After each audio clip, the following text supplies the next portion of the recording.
toute l'actu sur King FM. On est avec Penda Badji pour les brèves en français et en wolof. Bonjour. Bonjour Lisa Georgia. Les brèves que nous démarrons par la mort des deux détenus à Rebeuss. Les auditions ont démarré par les camarades de chambre des victimes du tram et des gardes pénitentiaires.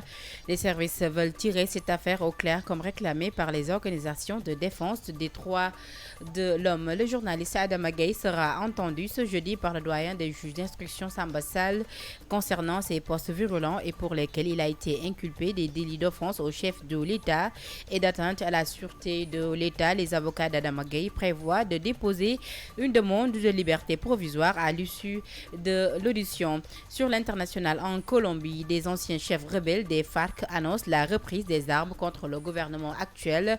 Dans une vidéo publiée ce jeudi, l'ancien numéro 2 de la guérilla, Ivan Marquez, accuse le gouvernement de non-respect de ses engagements lors de la signature du processus de paix et annonce une alliance avec l'autre guérilla colombienne pour lutter contre la corruption. Tournoi de football des Jeux africains, les Lionceaux vont à la conquête du bronze, battus en demi-finale par leur homologue burkinabé.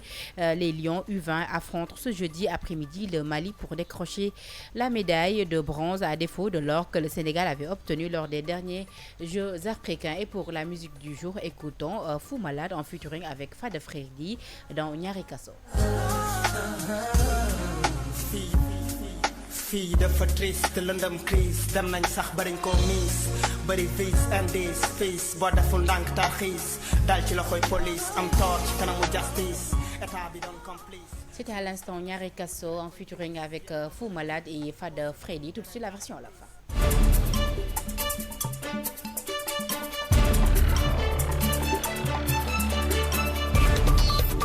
Yéen a ngi déglu King FM ci 99.4. jërë ngeen jëf ci teewlu bi tënku xibaar yi ñu door ko ak faatoom ñaari détenu yooyu ca kaso bu Rebeuss. loolu nag tax ba ñu door ay édition ngir gën a mun a cee am ay firnde yu leer ci anam ba ñu faatoo ak itam la ko soobee. naka noonu itam organisation de défense des droits de l'homme yi nekk file ci Sénégal ngir taxaw rek ak yelleefu doomu aadama dañuy sàkku rek ngir ñu indi ay leeram ci anam ba ñaari prisonniers yooyu daal di génnee àdduna. taskatu xabaar bi di Adama Gaye dinañ ko déglu ni ki tey jii ci alxames bi doyen des juges d'instruction di Samba Sall moo ko fas yéene déglu ginnaaw rek ba mu posté woon ay kaddu jëm ci njiital réew mi président Macky Sall di ay kaddu yu ñagas ya nga xamante ni dañ koy ñaawlu. naka noonu itam ñu yore layam di ay avocat am naka ña ngay xam ne ni bu ñu génnee ci biir audition ñoom dàq ñu ngir jébal ab demande de liberté provisoire.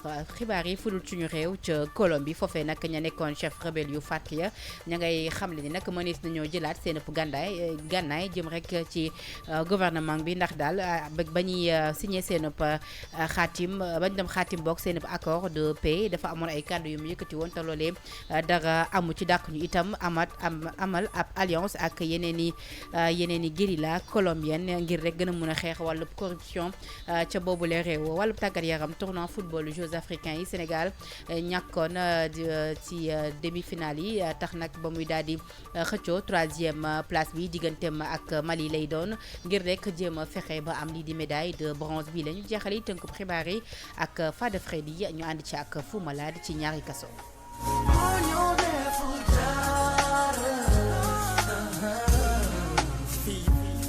fii dafa triste lëndëm crise dem nañ sax bariñ ko miis bari vis indice fils boo deful ndànk tarxiis dal ci loxoy police am tort ci kanamu justice état bi doon complice. jërë ngeen jëf ci teel bi mu doonoon Ñaari Kasso. Fou Malade ànd ci ak Fada Freddy di ab woy bu ñu leen dégtal ngir rek gën a naqarlu li nga xamante ni moo am jamono jile ca kaso bu Rebeuss. Penda Badji moo nekkoon ci kaddu gi, Lisa Georgia ci machine bi ñu bàyyi leen ngeen wéyal ak la détente ak Lisa Georgia. Cheikh Faye moo nekkoon ci digital bi. gis nga lii tax nga neex ma yow au moins yaa ngi tudd Cheikh Faye mais puisque sànq ñëw di brève naan ki nekkoon xel bi dafa xaw ma lan ki nekkoon ci digital bi. moo war naa fàtte Cheikh Faye. benn instant ba pare mu ne non on est des mbokk Baye Fall xaw ma la nag lan di tuur lëndëm di jéem a dóor nii quoi dafa dul ñëwati sax sama heure man maa fi ne woon Pisco laa bëgg muy bref sama heure bëggatuma Pisco toog fi sama heure. kan nga bëgg maa xam nga ni yow laay wër. Serigne Touba man tamit yow laay wër. jeex na yow à tout à l'heure. à bul tout wax à dara. l'heure, ok.